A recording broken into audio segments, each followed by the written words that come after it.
WSMN, its owners and/or associates. It's that time now to tune into Love Lessons with a Latina, where we talk about love, everything we love, and everything we confuse for love. And now your host, Jasmine Torres-Allen. Good morning, Nashua. How are we doing today? You are listening to Love Lessons with a Latina on WSMN 95.3 FM, 1590 AM. Shout out to our sponsor, Riviera Nayarit and Mi Jalisco. Shout out to Carla, who is a Latina entrepreneur who is making it out here. She's bringing that Mexican seafood, that flavor. They have karaoke on Thursday nights. It's a blast. If you've ever, done any karaoke or whatever, that place, I'm telling you, there are some people who can really sing. And if you can sing, you might as well join them for karaoke and some margaritas. They've got burrito tacos, those Instagram tacos that everybody loves. They're delicious. So check them out. Riviera Nayarit on 116 West Pearl Street. Or if you're in Manchester, visit them on Mi Jalisco in Manchester. All right. All right, guys. So today, I know this is kind of a heavy topic, but it's kind of a topic I've been working on for a little bit because, I go back and forth with it. And today we're going to be talking about grief and relationships. The first thing I wanted to do is kind of define what grief is. And if you guys, have any ideas or, you want to share a story on grief or something that you learned on grief, feel free to call in on 603-816-1590. So you can, we can chat and we can go back, back and forth, bounce ideas on, how we deal with grief. So what is grief? Grief is the loss of someone, usually suddenly, or maybe you knew that you were going to lose them. And grief can be associated to death, but grief can also just be associated to loss. And we can grieve in different ways. Everybody has a different way to grieve. Something I wanted to focus on first was family loss. Family loss is really difficult, right? Because, sometimes we're very close to, individuals in our lives who make really, big impacts in our lives. And when they're gone, it almost feels like they leave a hole, kind of like an empty space, right? Now, here's the thing. I'll share a little bit. Like, my grandmother passed away about a year ago, a couple of days ago, and she was a huge, huge impact in my life. And, she practically raised me, helped me raise my daughter in the first few years of her life. And I'll tell you, at first I was in this state of shock, right? And we'll talk about the stages of grief too. Is like, at first I was in that stage of shock where I didn't know how to kind of accept it. It didn't feel very real in the moment. And I didn't think it was like, it didn't feel real because it didn't feel like they were gone yet. She didn't, my grandmother, she just didn't feel like she was gone yet for me because she was such a part of my life that I'm like, I could just pick up the phone and call her and it would, everything would be fine. But later down the road did I realize that, like that shock goes away and then you kind of have to come to terms with the fact that, they're not there anymore. And if you were like me, you had to go to that loved one's home and collect their things and put those things away in boxes and try to figure out and sort through things. Like, I'll tell you, sorting through those emotions when you're putting stuff away. I don't know about you, but like, I certainly, like, I smelled her clothes. I wanted to still feel close to her. It felt like her energy was still hanging around. And I'm a big believer in that, even when we pass away, our energy is still there. Like it doesn't just go away. Our presence doesn't just go away. Our energy doesn't just go away. And that's scientifically proven. Energy doesn't die. So, that energy, when that person, that special person passes away, like it just doesn't go away. So when you're packing away those things and then you have to make, funeral arrangements and, call your families and things like that. And in that moment, you're still kind of in shock and you still haven't processed everything. And maybe you're crying because you're like, I feel sad because I know they're not there, but you still haven't clicked. It still hasn't clicked in your brain yet. And I want to talk about like that stage of survival, because that's what happens when someone passes away. In the first moment, that shock, and then you're just trying to survive at that point. You're like, all right, how do I survive with this individual not in my life anymore? And so something that usually happens is like emotional chaos, right?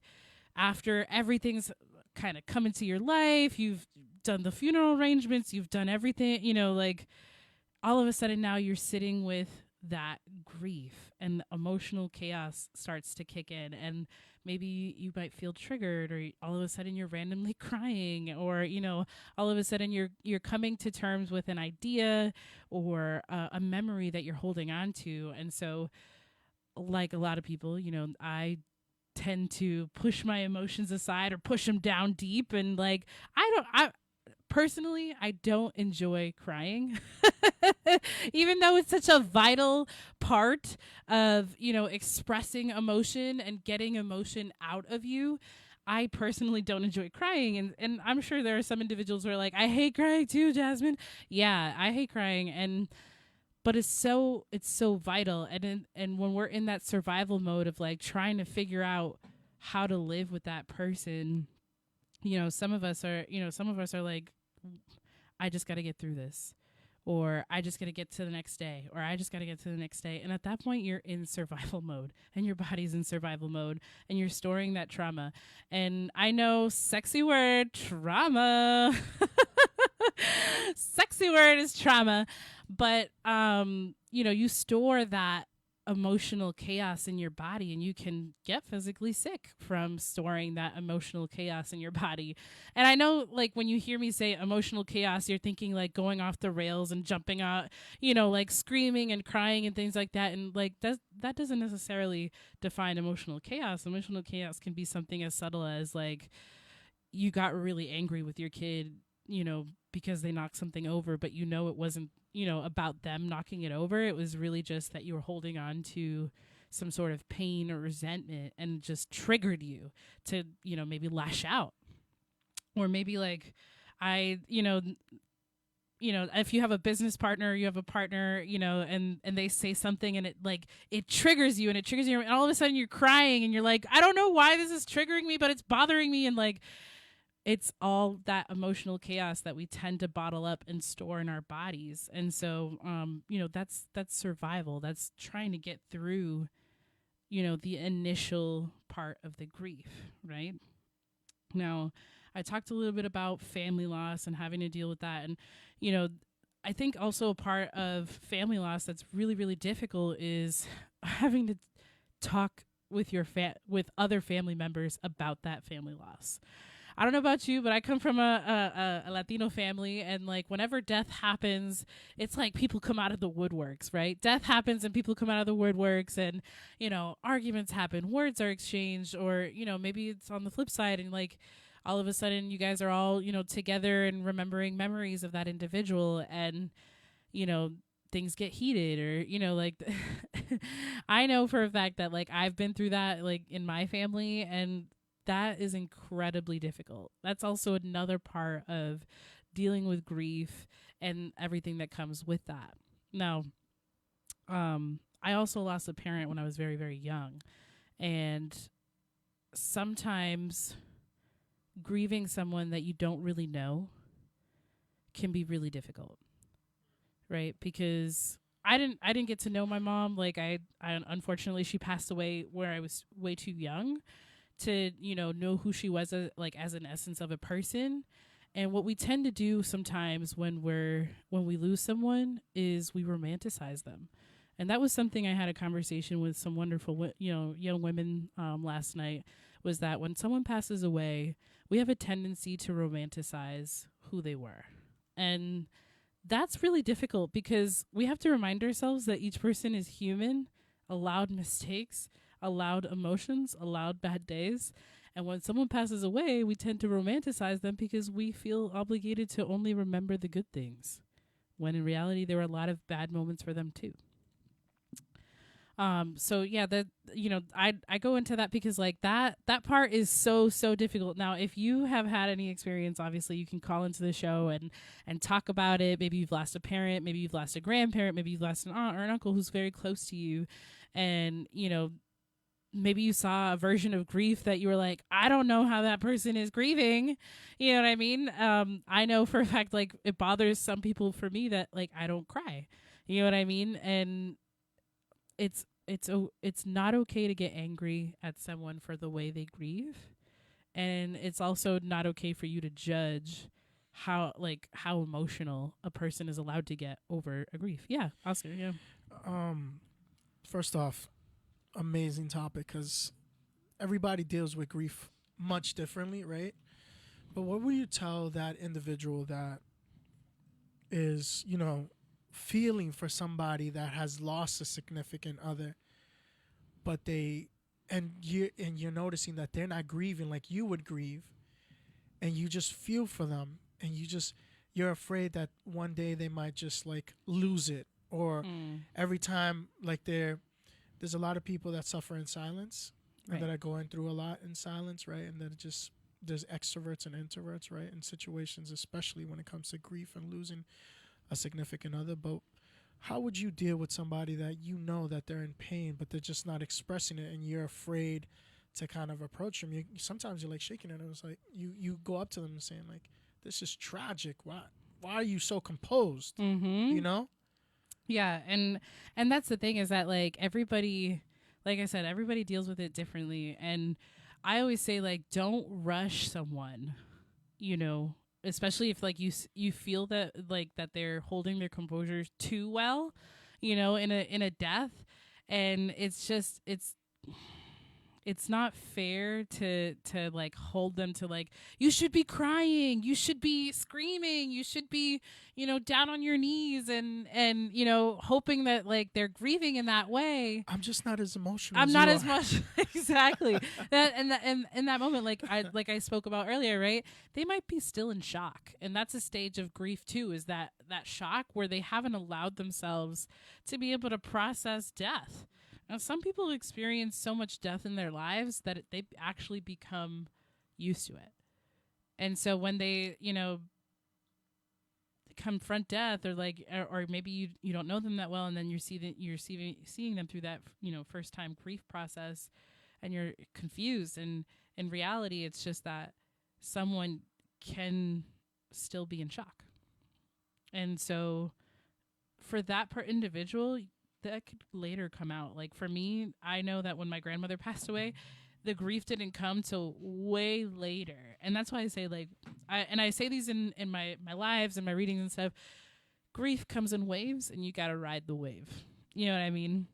Like sometimes you're up on your highs, and some days you're down in your lows, and you're reminded of that grief, and you just have to ride that wave and understand that eventually that does end. You know what I mean? Like eventually the down parts of the wave do end, right?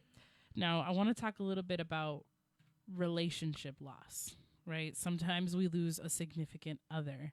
And so that's a different play. Like that's a completely different loss, because at that point, sometimes you're planning your life with someone, or maybe, you've known them for years, or you've been together for years, and all of a sudden, gone, your best friend is gone. You know what I mean? Because I know a lot of people are like, in my relationship, like that's my best friend too. You lose your best friend at the same time, and I'll use my dad as an example. He lost my mom, right? And here's the difference between the way men and women are treated in relationship loss. Okay, men for the most part are like pressured into finding a partner, and if they have kids, it's even more pressure, because you're the pressure that's applied to men is like, you've got to find someone who's a mother figure to your kids, so that they're soft, that they're nurtured, that they're taken care of, right? And then for women on the opposite side, for relationship loss, is that maybe you don't bring men around your kids, maybe you take your time, and it's kind of not fair because men aren't allowed to grieve their partner as long as like a female partner. that's a lot of responsibilities for all parties involved. Yeah, absolutely. Because what type of person, what type of mother figure would you bring into the table for your kids? Right. And, you know, and we've heard of stories, you know, just like the other day with Tony, where his father was pressured to bring another woman, a mother figure for a child, especially within our community, you know, as a Latino community, our parents are afraid that we might be lost to the streets because we don't have that nurturing care or love in our home. Right. And then for the mother or the woman involved to take on this responsibility of this life that you didn't birth, right? And that disconnect a little bit. Trying to connect with those kids. And then all of a sudden you have the kid that's like, we've all heard it, you know, I don't got to listen to you. You're not my mother. Exactly. You know, and then her feeling that type of remorse, and all of a sudden that grief or disconnect. Right, because your kid is still grieving too. Yeah, and the kid doesn't know any better. No. So you hear most of the time over like mothers backlash at kids, or they're extra stern. Right, because they're trying to fill this, you know, disciplinarian motherly role that they feel like the child is missing. And reality is like kids to go through the grieving process just like adults. And for them, it's that, you know, they haven't learned to control their emotions like an adult. So they get to, you know, they'll act out. They're going to push buttons. They're going to say things that, you know, they don't really mean or, you know, in that moment. But it's so crucial to listen to a kid who is going through the grieving process, especially if they've lost a parent, because now you have to think about, like, they're thinking about, well, I don't have that parent present for me for the rest of my life now. Right. And that was something I had to come to terms with too when I was younger, was that, like, I don't have that connection to my mom the way I would have loved to have one with my birth mother. You know what I mean? And so, like, that's difficult to come to terms with. But at the same time, like, that's part of that grieving process of, like, grieving someone you don't really know, or maybe you're grieving that parent that's passed away. And trying to get past that. Now, with relationship loss too, is I had the privilege of speaking to, you know, a couple of young women in my life who had lost their partners to suicide. And I'll tell you guys, you know, the suicide rate is so high, ridiculously high. It's actually the second the second largest reason why the population is dying, actually. Like, it's up there. It's so high up there. And so, you know, I spoke to these young women about their partners who had committed suicide, and something that they all said to me that impacted me the most was, you know, that when their partner passed away, like, they didn't just go away. You know what I mean? Like, it in the sense of, like, they didn't just go away in the sense of, like, they couldn't just package them away in a box. Yeah. When you plan your life with someone, you plan a marriage, you plan you know, to live routine. With that. Yeah, you routine, like, your daily routine around that. Your whole world revolves around this person that their energy never actually goes away. Now, something that I saw in common as well with them was that, for the most part, a lot of them, it took them about 6 years to grieve their significant others. And that's a pretty long time. You think about it, like, 6 years is a long time, but in reality, for them, like, you're planning your whole life, and then all of a sudden you never get to see the end of the story. You know what I mean? So, like, for them, and that 6 year period, they had to figure out the shock aspect, the survival stage, right? Then they had to figure out the alive stage, feeling alive again, which is making time for their grief, you know, making time to, you know, see their partner, you know, buried, or, you know, maybe they're doing something significantly on the anniversary. It was just always something. And, you know, something that I saw also in common with these women was that they had a hard time jumping into another relationship because that person was still there.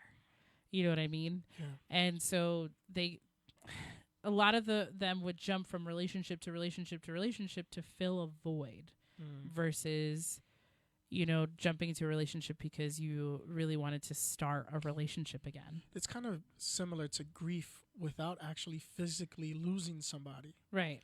Like a relationship that kind of just lingers. Mm-hmm. That person is well and alive. Right. But you're stuck into that routine. Yeah. Into that mindset, right? It's kind of crazy because you see, especially as much as they statistically it says that it's harder for men to get over, but you see women kind of, especially with a child and lingering and all that stuff. Yeah, and it goes back to like how I was saying earlier, which was like men are treated differently in their grief, which equates to how we treat men in their mental health aspect as well. You know what I mean? Like that's how I view it, as like how we treat men in their grief is how we treat men with their mental health, which is not enough. Thank you for acknowledging that. Yeah, it's not enough. Honestly, thank you for acknowledging that, because it's a breath of fresh air to hear a woman, a Latina especially, kind of acknowledge us, because, suicide rate is higher amongst men than it is women nowadays. And we all know that women are tough. Right. And especially for us men, it's hard to admit that. Yeah, and we raise men to be these strong figures, the rock, the producer, the everything. They have to be the creator of life. Yeah, literally, like they're put in that position of like they have to be the rock and the end all be all for everybody. And then when they're when they lose their significant other, they're not allowed to grieve their significant other sometimes, because they're like, well, there are other fish in the sea. There are other women in the, but they also deserve that right to grieve. And the reason I say that is because I watched my dad grieve my mother, and he still grieves my mother. You know what I mean? And so and I always felt like he never sought the help that he needed because he was so focused on making sure we had someone in our lives that was a motherly figure that he could depend on, that could take care of the house. And there comes in the toxic masculinity that we place on men. You know what I mean? Yeah. I wonder why we do that. I wonder why, when we're not fully healed from our previous relationship, or maybe have grieved them all the way to let them go, but not fully let them go, you know what I'm saying? But just accept that we jump on to another relationship where we're lingering, because that's not fair to the other individual. Like growing up, did you see that? Absolutely, that dynamic play out. Yeah, because it's like I said, like my dad was still in survival mode when my mother passed away, so he was reacting versus like just processing first. So he made decisions, and I felt like there were a lot of moments where he was triggered by grief, because he didn't have time to process grief before he started making actions and moves that he felt like he needed to do as a man. Wow. You know what I mean?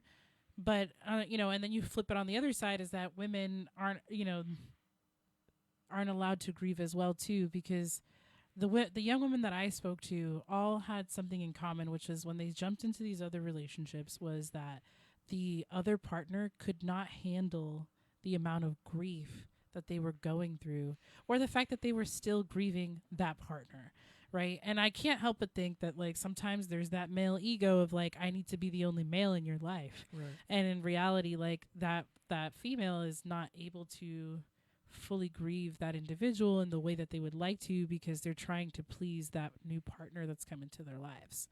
And so something I saw in common with all of them was that all of their partners had some sort of jealousy aspect to that person that they're grieving, for. And it was just because like I said, like females will grieve in a different way, which is like, we'll celebrate, the death anniversary of someone, or we'll do something that, that individual liked. Maybe we'll keep, some items of that individual, in a special box, in a special place in our room. And something that I noticed is just that all of these guys, for some reason, felt like they were competing with a dead person. And I just thought to myself, I was like, how egotistical can that be sometimes? But at the same time, you think to yourself, like, if that person's not emotionally mature enough to handle that kind of grief, then that's probably not the person you want to be with. You know what I mean? And something that all of these women had in common too was that they didn't know how to express that to those partners. And so those partners were kind of seeing it as an attack on them or that relationship, or maybe like they're putting it on the woman. It's like, you're not ready to be in a relationship with me. But in reality, they just needed that space to grieve. Right. And I feel like that when someone passes away, you don't forget that person. You know what I mean? When do you know that you're finally fully, I wouldn't say healed, because it's not a wound, right? Yeah, and that brings me to my next stage, which is thriving. Yeah. Right? Thriving after grief. Yeah, how do you know that you're thriving? Thriving after grief is when you're able to laugh and talk about that individual in good ways without because you'll still feel sadness associated to it, but if you're still sitting in the sadness for a long period of time, you're still grieving. You know what I mean? And I actually honestly say, like, you always grieve. You will always grieve. The issue is that when you start to sit in that sadness and you sit in it for a long period of time, like you go 4 days without getting out of bed and you're still thinking about this individual, then you know that you're going to have to seek help, because you're in that deep grieving process. You're not thriving at that point. You know what I mean? And so when you're thriving, you're able to laugh without this individual, you're able to think about this person, still feel sad, but able to move on from those sad thoughts and feelings. You know what I mean? And you can remember them in the good light or whichever way. And I hate to say, like, don't romanticize them, because something that was also in common with all of these young women where, they said that, like, once that person passed away, all they could think about was the good stuff. And it felt bad to think about some of the bad moments that they had with those individuals. And I always, I say is that you have to think about those bad moments because they were human. They weren't superhuman. Now that they've passed away, it doesn't make them heroes. It doesn't make them, you know what I mean? Like, maybe they were a hero in your life, whatever. But, like, it doesn't make them more than what they were just because they passed away. But Jasmine, I can't. I feel guilty. Yes. And there goes, grief's ugly cousin is what I say is guilt. Yeah. Grief's ugly cousin is guilt, because we always sit in the what ifs and, what if I done that? What if I did this? What if I brought that? What if I did, it's the what ifs. And that's where you're stuck still in your survival stage or your alive stage, because you're still, in that grieving process. When you hit your thriving stage in your grieving process, you don't allow those thoughts to creep in anymore. And something that I've learned in my grieving process too is that I had to like say it out loud for myself, which was, and I said, for in terms of my grandmother, when I lost her, it was like, I had to say, Mama, I am letting you go now. I had to say it out loud for myself. That must have been. I had to say it out loud for myself. I had to tell her, I was like, I'm just going to let you rest now. And the idea that came from was, a podcast that I love to listen to by, Zenja Glass, and she had lost her son. And, she was like, she said, I had to say it out loud that, you have to go to rest now. And so it clicked in my brain. I was like, that's why I can't let go. It's because I feel like she's not at rest yet. And so that was something I had to kind of come to terms with and say, I have to let you go now. I have to let you rest now so that I can thrive again, so that I can laugh again. You know what I mean? And still go through the big moments in my life, the big firsts of without them, and still be able to say, I'm letting you rest now. I need to thrive now. Wow. Yeah. That's powerful. Yeah. And so, like, those are, there's a lot of stages of grief, but for me, I try to keep it small, simple, sweet, which is survive, alive, and thrive. And I got that from a nonprofit that I learned from in school, and I felt like was the most effective in grief counseling, which was just to be able to have the tools in my hands that, like, all right, I'm in survival mode, and I know that. And to be able to have that self-awareness of, like, I'm in survival mode right now took a long time. And that's why I tell people, be patient, be graceful with yourself in the grieving process, because you might be in survival for years. You might be in a live stage for years. You might not see the thriving stage for, for a long time. And that's okay. That's why I say ride the waves of grief. You know what I mean? Without feeling selfish of right. living on without them or having a good time without them, that sense of guilt, it kind of goes back hand in hand and just being at peace. Right. Right. And I feel like when you can say, all right, loved one, I need you to go to rest now, then you know that you're like, I'm ready to thrive and I'm ready to, participate in life again, be present in my life again, be present in those big moments that they're not there for anymore. You know what I mean? Because sometimes our grief comes in the wave of like that big moment, maybe it's a wedding, you're getting married and they're not there. You know what I mean? Or like you're having your first child and they're not there. Or, maybe you planned your life with that individual and you never get to see how the story ends. You know what I mean? And going through all of those firsts and letting them be able to rest is key to the process of grief. Now, I won't like bash on anybody that's like, Jasmine, I've been in survival mode for so long. Like, yeah, you've been in survival mode for so long because you've probably been avoiding it for a long time. And that's really, really common. We avoid the feelings of grief sometimes because we don't like the way it feels. We're human. We don't like to be sad. We don't like to be thinking about death. A lot of us are like in the, in that positivity mindset sometimes too, where like we're just trying to convince ourselves to be positive, to keep pushing forward, when in reality, we're just pushing all of those feelings down. And then at that point, like, you're just avoiding the feelings and you're going to stay stuck in the survival stage. And you have to confront that. You have to feel that. I hated crying. I still cried. I cried because I knew that if I didn't do it, I was going to be stuck in survival and getting triggered every time like someone did something or I went through a first or had a big moment in my life. And then all of a sudden I'd be breaking down in tears because I didn't confront those feelings and I didn't process them and I didn't name them and I didn't recognize that I was being triggered by them. You know what I mean? How do you deal with triggers that happen sporadically? Like you feel like you've healed completely and all of a sudden you're out of nowhere, you get this thought that just consumes your whole day and now you're starting to get into a funk. Yeah. That was something I also, shout out to the young women who spoke to me about, sharing their stories about grief and losing their partners. Shout out to them because I learned so much from them. And that's why I was able to do today's show.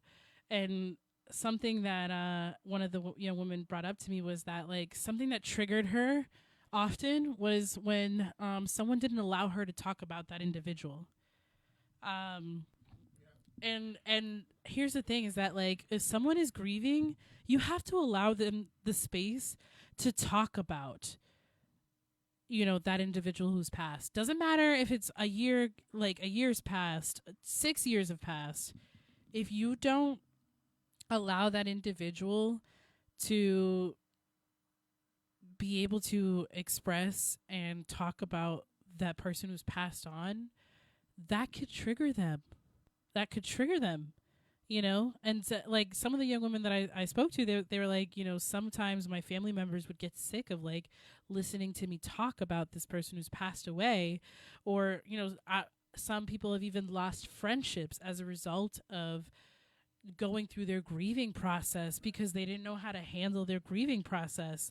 And so it wasn't really fair to that person because then they're like, well, I'm triggered and I'm probably gonna have a bad day because I have no one to really talk to about it. And like, yes, you can go see a therapist, but like there's nothing more comforting than, a family member or a friend that you trust that you can talk to them about that person. And I feel like when you're grieving someone, that's passed on, allowing that person to be able to talk to them is part of their healing process. to be able to get to a point where they feel alive and they feel like they can thrive because they can think about this person in a good light and recognize that they've passed on. Now I'm going to read the comments really quick. Yeah, we have some. Hi Julie. We're live in the comment section. Live in the comment section. Hi Julie.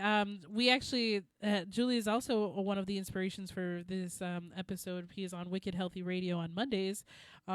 She had the funeral director for one of the Davis Funeral Home, yeah, and they were talking about pre-planning your funeral and how important it is, and like how relieving to your family it is to have your funeral pre-planned, because if you have it pre-planned, then nobody can really go against your wishes. And so, but in terms of this, like we're talking about sudden death, but Julie says the stages of grief and grieving are real. All must go through them at our own rate. Turn sadness into positive coping by doing something to honor that person. Absolutely. And that's why I say, like, you should allow those people that space to be able to talk about those individuals who have passed on, because that's a part of that process of grieving, of allowing them to feel alive again and to be able to thrive again. She did say, I think there was one more comment in there that said, denial is a beautiful state. Absolutely. Denial is a beautiful state. We want to deny all the time because we don't like to feel the yucky feelings of sadness and depression and, triggers that, creep into our lives, and it's not really fair. But, denial is a beautiful state of mind because it's like that ignorance is bliss. It's easier to deal with the denial than it is to deal with the feelings that come with grief. Now, something that I felt like was very key from all the women that I, spoke to was that it really helped having a partner who let them grieve that partner who has passed now. And so someone who would allow them to celebrate the anniversary of their death, or just even recognize the fact that that person was a part of their lives and that they're not going anywhere. Without insecurities. Without ego. Yeah. And just like, this is somebody that you used to love. Yeah. And I appreciate you for the love that you have for other individuals. Right. And I understand that the love that you have for me is completely different. Right. And mature enough to understand. Mature. That's the key word, is emotional maturity. And it's hard sometimes for people to have the emotional maturity to understand that when, a significant other has passed, their memory doesn't just go away, or that all of a sudden you're going to stop grieving them in the way that you've been grieving them. And, it takes a really big person in the grieving process to be like, you know what? I'm not ready to date yet, or I'm not ready to do this yet. Without feeling rushed. Yeah. Or trying to fill that the emptiness or that void, Right. And some women, like in the case of one of my friends, she never knew she was still in the grieving process when she was like going from relationship to relationship. Yeah. You know what I mean? And something I asked you was like, do you compare? Do you compare the person who has passed on to the person that you're dating? And yes, that does happen. Loneliness. You're human. Is killing me. You're human. You know what I mean? Like, and especially like when it comes to like intimacy, you don't just forget the intimacy, and you don't just automatically like forget that individual like that. It's just, I think that it goes back to emotional maturity in the sense of like, if that person who is grieving is comparing, then they need to be able to recognize that they are still grieving. Yeah, but that's not fair either. It's not. And here's the thing about the women I spoke to. They all recognized that it wasn't fair to the other person because they were holding them to the same standard. Oof. And so it takes that part, like, that's why it's so important to recognize when you're in the middle of the grieving process, because if you don't recognize you're still in the middle of the grieving process, you're going to go through those years. Like I said, like, you can be in survival mode for many years because you did not want to confront those feelings. You were like, ew, feelings. You know what I mean? Like, and, and you go years without feeling those feelings. And then all of a sudden you're in a relationship and you're comparing, you know, and then you recognize you're like, oh man, I really shouldn't be comparing someone who's passed away to someone who is living right now. Right. You know what I mean? And because you're right, it is not fair to that individual. Mm-hmm. I'm a big proponent of, in the first few dates of dating someone, you should just knock things like off of the list. Figure out how emotionally mature they are. You know, should you go up front and tell them? Absolutely, hey. Especially if you've experienced a relationship loss. You need to be up front right away. So Jasmine, you go on a date, God forbid something. You know, you're in the God forbid, my husband is alive and well right now. Yes. You go on the first date and you automatically go, hey, I'm on the first date because I'm trying it out for the first time. I was in a marriage for a really long time. I lost my significant other, and I want to see where this goes. Or what do you tell that individual? That's actually really good. I would be so upfront about it because right from the get-go, you're going to be able to understand if that person's going to be emotionally mature enough to understand that you're going to still be grieving this person. How long has and that they're still still a big part of their life. Well, I would ask, how long has it been? Oh, why would that matter though? Because that's a good question to ask though. Like, because if I were on a date with someone and they asked me, well, how long has it been since they passed away? 3 months. Red flag. Red flag. Okay, and I don't mean that in like not like putting anyone down, right? Yeah. It definitely is a red flag if you're already dating after 3 months of losing someone. So what's an appropriate time to date? Here I take it back though. Remember on a couple of episodes back I said most women leave a relationship 6 months prior to a breakup. Well, mentally check out. Yeah. They mentally like break up with you 6 months prior to actually breaking up with you. Okay. So for some people 6 months after somebody passes away? No, but for some people, you might have already been checked out of that relationship a long time ago when that person passes. Whoa. So think about that. Right, like you're you know what I mean? And it goes back to like romanticizing that person, right? Because you might have had really bad moments with that person, that individual, and when they pass away, we have a tendency as humans to romanticize someone who's passed away and make them like the hero in our lives or the most romantic person in our lives. Yeah. You know what I mean? So if you mentally check out 6 months before that person passed away and God forbid something suddenly happens to that individual, does that grief become guilt? Absolutely. It becomes guilt. I can't not because you're grieving them, but you're guilty because you don't want to. I don't want to seem like I'm passing on really fast. And I wonder how many women or men go like on secret dates or something after then, or they're probably talking to somebody like right after someone's death. Yeah. I mean, think about it though. Like that's part of also the survival stage. Yeah. You're going to be really lonely and you're going to be trying to feel that warmth in your bed again for a reason, especially when you've been with someone for years. You know, our culture, you know, as Latinos, you know, our culture, we've seen, is it taboo to date somebody, you know, within the family because there's similarities? What do you mean? After somebody has grief, you know, like let's say if a family member passes away, right? Red flag, you don't date his brother or cousin or whatever. Oh, yeah, I don't know. That's a topic where I'm like, let's get into it. You want to get into it? Let's get into it. You know, what are the do's and don'ts? Red flags of grieving. Like, no, that's definitely a red flag. Because you can't tell if that person is grieving and searching for that person who's passed away in that individual. Yeah. Or if they're like, they've always been eyeing you on the side on the low, and you're like, oh. You remind me of him so much. No, that would make me really sick. I'm not going to lie. Red flag. Yeah, totally. Like, that would, for me, that's a personal red flag. I don't know, for some other people. Personally, that's a red flag for me. Yeah. You know, green flags would be like later, maybe years down the road, and like, you get to know that individual Nah. separately. No, you don't think so? I don't know. Do's and don'ts. No way. Yeah, you know, like it's like, no. I don't know. So It's too awkward. close. It's too Yeah. close to the chest. You know Yeah. what I mean? Like too close to the bloodline. You know, you decide to have kids with that person. Like it gets real messy after that point. I've seen situations like that. You've seen some situations like that? Maybe that's for another show. Yeah. That's for another We're not show. going to have banjos playing in the background. Oh, But, you man. know, like, just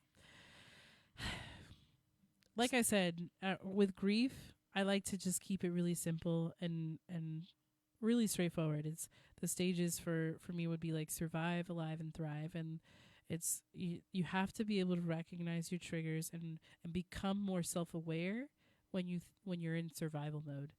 And it's hard to do that.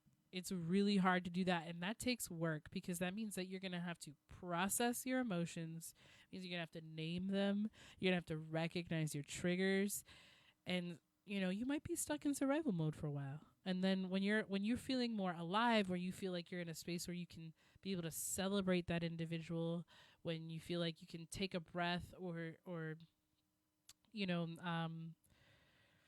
be able to make time for your grief, because that personally, like sometimes I have to set aside a time to be able to grieve an individual, because sometimes we forget, we're just in the rickroll of life, like we're just moving through life and making the motions and like I said, like just going through like triggers and things happening, and we forget that like we're still in that grieving process.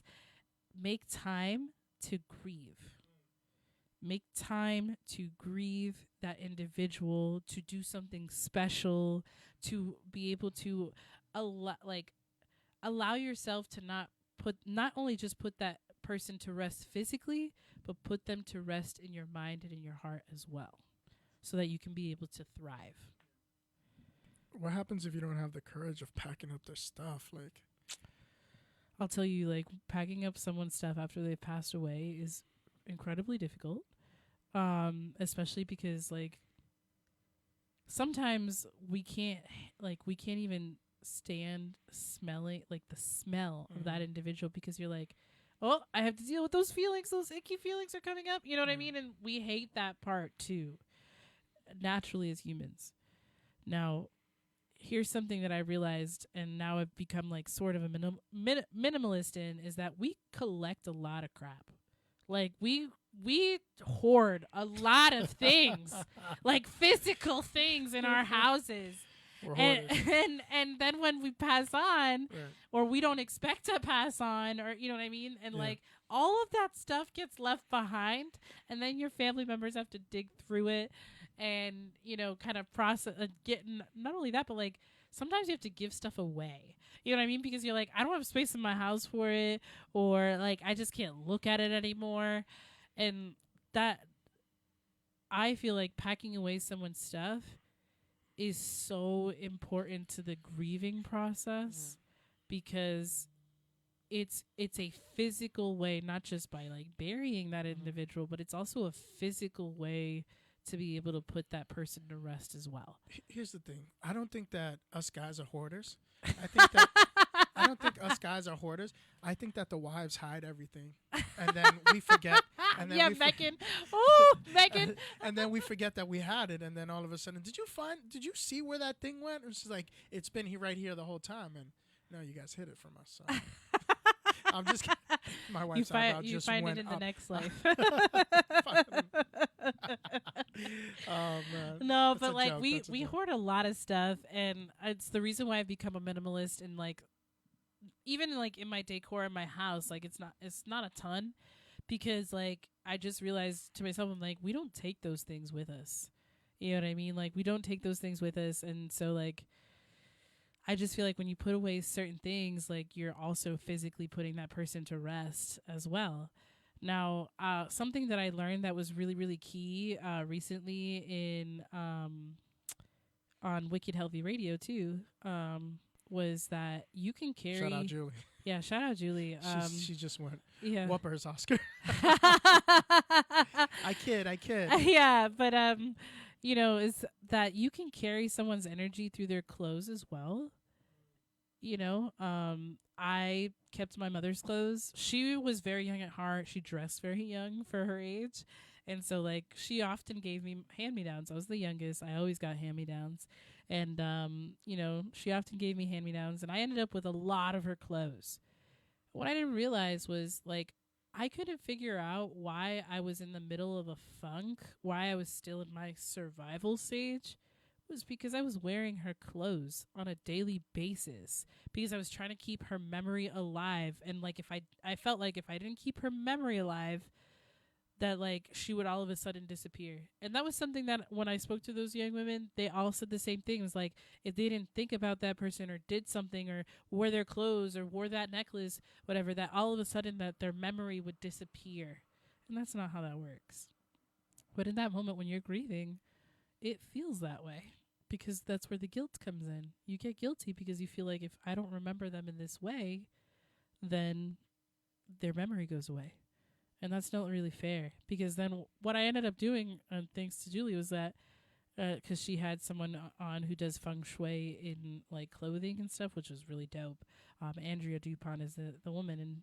And I started giving my grandmother's clothes away because it helped me like get out of my funk. I was carrying all of her emotions. I was carrying all of her energy, and even in like the last moments of her life when she was still wearing those clothes, like you carry that energy with you of like when that person passes away, including in clothes and in jewelry and things like that. Like it's nice to have their memories and have a couple of things associated to them because that's also part of the grieving process too. It's like just keeping a couple of things, but like having all of their clothes and like sometimes even having like all of their decorations that they had in their house, like all of that, you're carrying all of that person's personality, all of that person's emotions, all of that person's energy right into your home and putting yourself in that funk because you're carrying yourself plus that person still in the living life. What happens if that significant other built that house? You talk about energy. That's a lot of energy. That's a lot of energy. And I know some people who have moved out of homes because they couldn't stand to be in the home anymore. You know what I mean? Because of like associated to that death. And listen, there's a lot of respect associated to that too because like I said, you carry that energy of that person and it doesn't just go away. Energy doesn't die. That's scientifically proven. That's a fact. You know what I mean? We buy out of emotions. Literally, yeah. We buy it from emotions. Right. We know that. You know? And so when we purchase a home with someone, there's a lot of emotion associated to that. There's a lot of energy associated to that. So if that person or that individual chooses to, you know, move out of that apartment or sell that house, it's as a result of like they're going through their grieving process and realizing that they have to put those emotions and that energy to rest as well. And that can be a difficult process. Wow. This has been great topics. Yeah. I know grieving can get heavy and the topic of grieving can get heavy, but the reason I wanted to do it, I was like, super I was going through my own grieving process, but like something I noticed is that not a lot of people out there have tools to grieve and understand their emotions. So I keep it simple. It's survive, alive, and thrive. And recognizing and becoming self-aware when you are still in survival mode, when you're in your alive mode, and when you're finally thriving. And something that I wanted to share too is the national hotline for suicide, which is 1-800-273-8255. And so if you're experiencing any, suicidal thoughts or, someone who might be going through that, check that line out, give them a call. They speak every language. And if you're LGBTQ, check out the Trevor Project. They have lots of wonderful grief counselors as well. So don't be afraid to reach out if you are in a dark space. And thank you to all the women who shared their grief with me and, shared their grieving processes with me. I appreciate it. Shout out to all of my Latina entrepreneurs kicking it out there. Female entrepreneurs, you're kicking butt out there. I see you on my newsfeed. I see you guys doing your thing. Keep doing it. Keep thriving. All right. Shout out to our sponsor, Riviera Nayarit on 116 West Pearl Street. Check them out. They have karaoke tonight. All right. That's a lot of fun. And the tacos are bomb. The margaritas are bomb. Have a girls' night. Go out. Survive and thrive, guys. All right. Have a good day.